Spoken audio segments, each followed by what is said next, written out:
I would say those that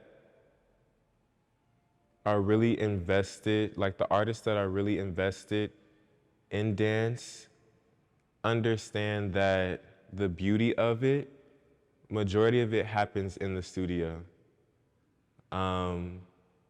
Those days when you come in and you're exhausted, or you just finished a 5-week plus tour and you still have to rehearse the next couple of weeks and maybe even perform. When you're dealing with family things, because we are always removed and we're not physically there to comfort our family or be there for certain celebrations or events and so on and so forth, you know, that's the hard part. And the other side of dance that a lot of professionals or pre-professionals don't really know about before joining a company like Lines or any other company in general. And so when you come into the studio with all those things on your mind after having a bad morning or a bad night before,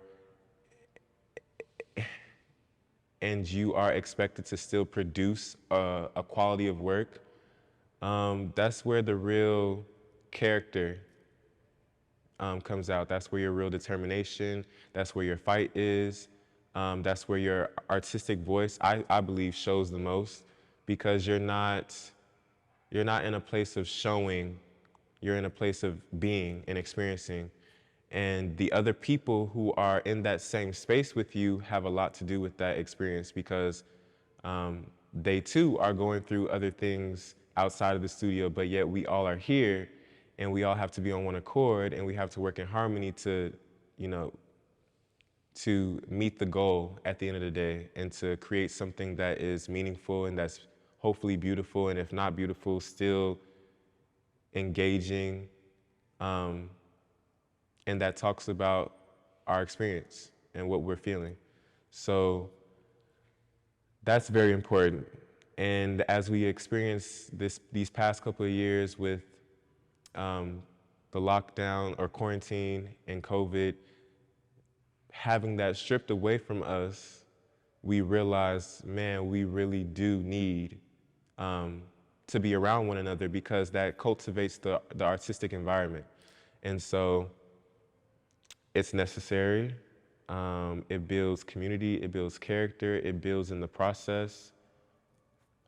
And without it, I don't think dance would be what it is, because also it's one of those things that you have to feel, and you can't feel it if you're not there in person.